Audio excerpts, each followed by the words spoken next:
Hey everyone, and welcome back. We are going to be talking about behavioral interviews. Maybe wondering what the heck are those? Let's jump in and I'll let you know. So, the behavioral interview can take on many forms. More than likely, this interview will be with a recruiter or a senior company manager. It could be something like a screening, it could be somewhere else, like within like a culture check or something like that near the end of the interview. But it typically consists of questions focusing on your ability to react to certain industry situations. It assesses the greatest strengths and weaknesses of your character and your ability to overcome certain situations. Let's take a look at some tips for how to approach this. So, before the interview, you're probably really scared. You shouldn't be, but you're probably maybe a little bit worried. Now, you are going to be likely to succeed in your interview if you are familiar with the products of the company you want to work for. So make sure that you take a closer look and see if you can identify with the company's vision and mission. You should also maybe research the product and or the department the candidacy is for. And the last one, the other thing that people don't do is to research the interviewer. Don't stop just at the company. Most recruiters are happy to tell you who we'll be interviewing with. Look your interviewer up on LinkedIn or GitHub to see if they can find anything that will give you an edge. Maybe your interviewer has a side business or a hobby you can connect with and then mention that in your interview. An interviewer is more likely to remember you as the person who plays the same instrument as they do, or, you know, they'll generally be able to, make that distinction versus like having to identify you as the person who could do 75% of what other actual candidates could do. You're not blending in this scenario. You're really standing out by connecting with this person. So, what's your why? Why did you make the switch? Many interviewers like to ask why to figure out who's in it for the money and maybe who's in it because they're truly genuinely interested in creating something awesome. Now, there's no wrong answer here in terms of being in it for the money. Like, yes, people do want to get paid what they're worth, but they should also be passionate people and they should be generally interested in the position to excel. So, this is where you should construct an elevator pitch if you don't already have one. A short 30-second snippet of who you are, what you do, and where you see yourself going. This could also be combined with your personal brand statement. This is just like a 30-second snippet. And if you've done all that pre work of figuring out your personal brand on a deeper level, then this should be easy for you. So here's an example. Hi, I'm Christina. I'm a musician that took her love of practicing, mentoring students, and breaking down problems and turned it into a tech career, if you can believe it. That sounds intriguing. Here's another one. I'm currently a technical writer, creating blogs and articles for beginner level to professional level developers and engineers. I see that you got your start in writing as well. I would love to be able to pick your brain about how to transition to web development. As you can see, they're going back to the person that they're talking to in that interview, but that pitch kind of plays right into it. So let's talk about the pitch a bit more. Remember, you can always use your personal brand statement as that elevator pitch. And you should always ensure that your statement can be modified to suit the needs of specific companies and their specific scenarios and specific interviewers.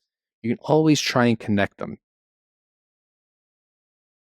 There are several interview questions, though, that no matter the industry, always seem to pop up in interview situations like this.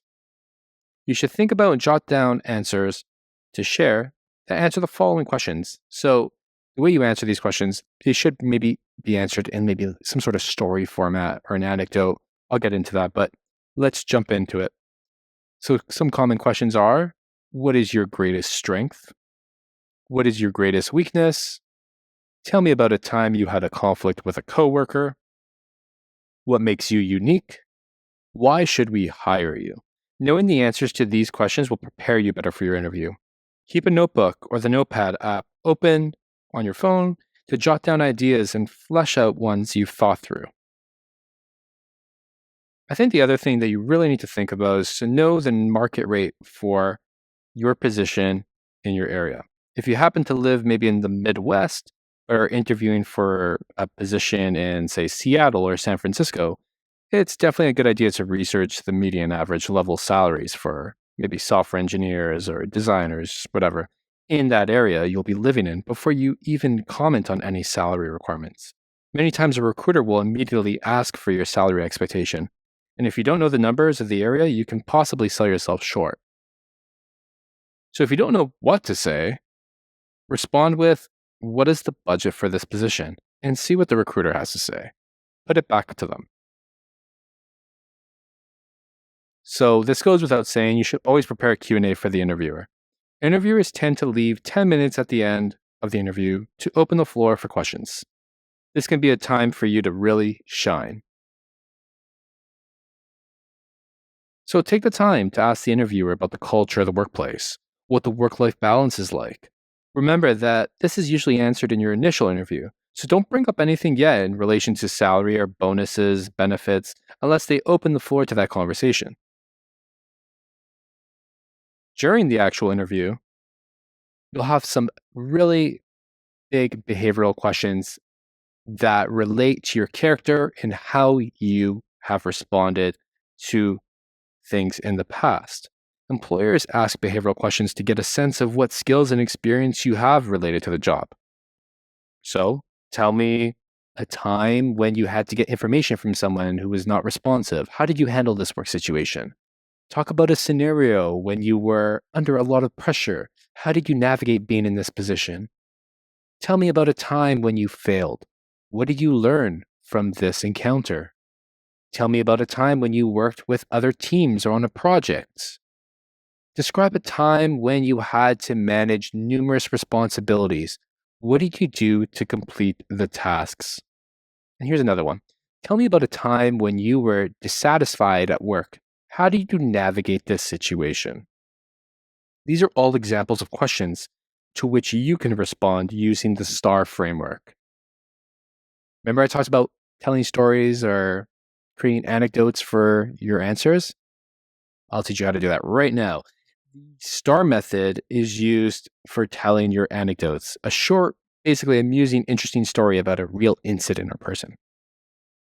This can really help crafting an engaging little answer.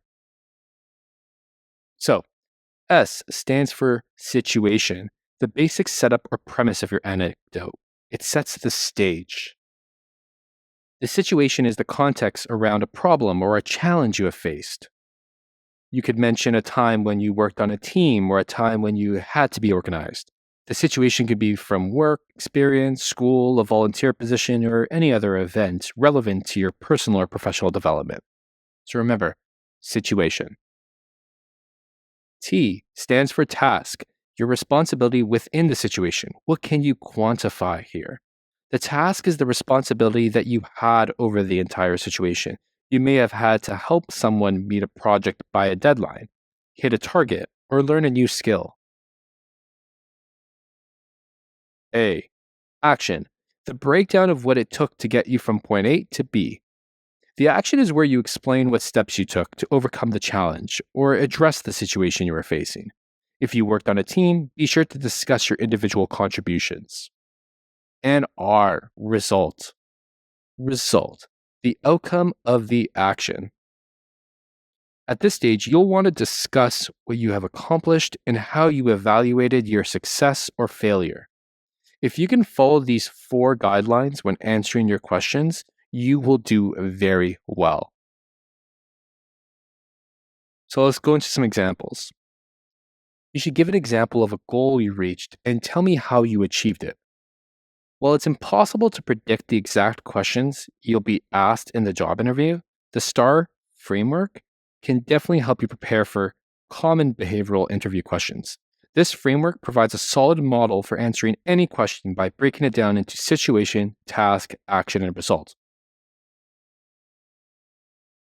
So let's take a look over here. When I started working at XYZ, I had to increase the number of active users on our platform by 5% each month.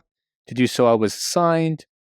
See, we're already talking about S over here, situation. When I started working at XYZ, to do so, I was assigned to work on the new notification system for a mobile app. Then we have T, the task. I had to increase the number of active users on our platform by 5% each month. And then action. In my work, I first identified opportunities to send notifications to users. Then I implemented a few example notifications and used A/B testing to determine which ones were most effective. And R, the result. This helped us increase active users by 5% every month, and the project was completed on time. Let's take another look at another example with the STAR framework. Tell me about a time when you effectively worked under pressure. S, the situation. I was working on an executive assistant at a marketing company on my last job. T, task. My boss tasked me with reorganizing the file system of executive memos, which was a massive project because a backlog of memos had emerged. A, action. What action did they take? I first worked with my boss to address the scope of the project, then I employed the organizational system we discussed and reorganized the relevant memos. And the results? After 2 months, I had reorganized the memos, making retrieving executive memos significantly easier. This framework, like I mentioned, provides a solid model for you to answer any questions by breaking it down into situation, task, action, and result. So remember, also, don't be afraid to ask questions. I can't stress this one enough as well. You're interviewing the company as much as they are interviewing you. By the same token, if something is not clear, be sure to ask a clarifying question to make sure you understand the actual ask.